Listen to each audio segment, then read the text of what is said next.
안녕하세요. 누가 하나님의 임재 가운데 거할 수 있는가에 대한 시입니다. 오늘 본문은 시편 24편입니다. 1, 2절 땅과 그 안에 있는 모든 것, 세상과 그 안에 사는 모든 것들이 여호와의 것입니다. 여호와께서 바다 위에 땅의 기초를 세우셨으며 물 위에 그 터를 세우셨습니다. 시편 24편은 다윗의 시라고만 밝혀져 있습니다.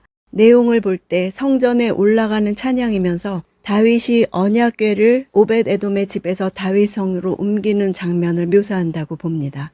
시편 24편은 예배 때 자주 낭송되는 기도문이었습니다.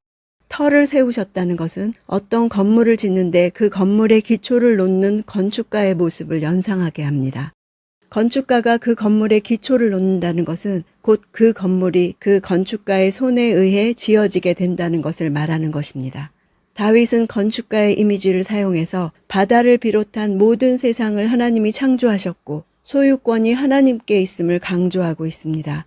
언약궤의 이스라엘 입성을 바라보고 있는 이스라엘이 섬기는 하나님이 단지 이스라엘 안에만 국한된 지역신이 아니라 온 우주를 다스리시는 유일하신 하나님이심을 고백하고 있습니다.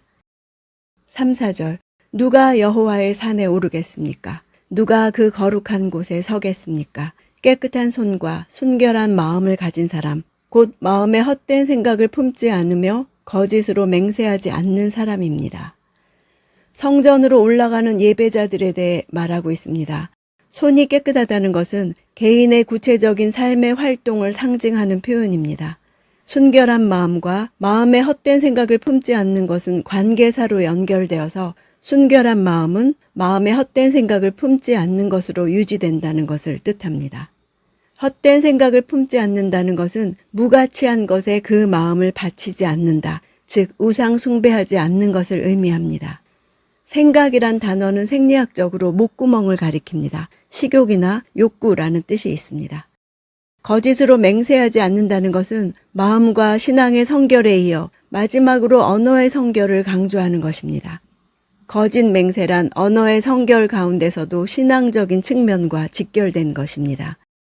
사람들은 자신의 말이 진실임을 증명하기 위해서 하나님의 이름으로 맹세합니다.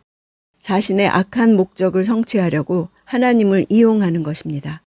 내 삶을 구체적으로 돌아볼 때 손이 깨끗한지, 마음이 청결한지, 뜻을 헛된 데 두지 않았는지, 거짓으로 맹세하지 않았는지, 어두움과 타협하지 않았는지, 선한 일을 방관하지 않았는지, 부모에게 순종했는지, 자녀를 사랑했는지, 남편에게 순종했는지, 누군가를 미워했는지, 비방했는지, 마음으로 판단했는지, 진실치 못한 일에 참여하고 있는지, 더러운 생각, 더러운 농담을 했는지, 이것에 자신 있게 하지 않는다고 말할 사람은 없습니다. 누가 여호와의 산에 오르겠나? 자기 행실로 오를 사람은 아무도 없다는 것입니다.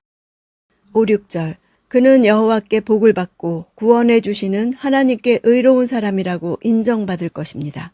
이는 여호와를 찾는 세대며 그 야곱의 하나님의 얼굴을 구하는 세대입니다. 셀라. 우리는 무슨 권리로 여호와의 임재에 들어가는가를 말해줍니다. 여호와께 복을 받는 것은 곧 하나님께 의로운 사람이라고 인정받는 것입니다. 동의대꾸적으로 묘사했습니다. 의인은 하나님과의 바른 관계를 지킬 뿐 아니라 하나님의 기준에 부합한 삶을 사는 것을 가리킵니다. 스스로 의를 얻는 것이 아니라 하나님으로부터 의롭다고 인정받는 것입니다. 즉 하나님께 나아갈 수 있는 자격을 재판장이신 하나님으로부터 선고받습니다. 여호와를 찾는 세대, 하나님의 얼굴을 구하는 세대는 하나님께 나아가는 목적이 하나님을 만나고 대면하는 것입니다. 7, 8절 오 너희 문들아 고개를 들라 너희 영원한 문들아 들리라 영광의 왕이 들어오신다. 누가 영광의 왕이신가? 힘있고 강한 여호와 전쟁에 강한 여호와이시다.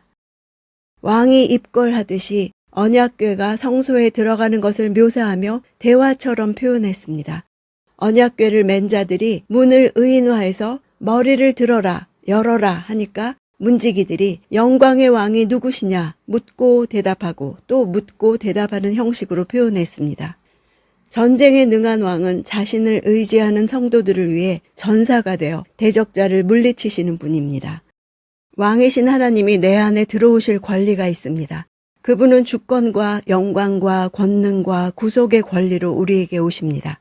들리라 라는 단어는 처음엔 수동형으로 후에는 능동형으로 전환을 보여줍니다.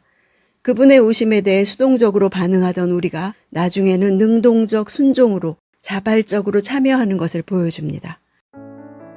시편은 우리에게 하나님에 대한 가르침을 주려는 게 아니라 그분께 반응하도록 훈련시켜줍니다.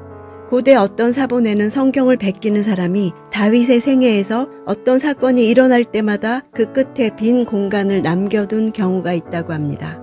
그 사건에 적절한 시편을 끼워 넣으려고 한 것입니다.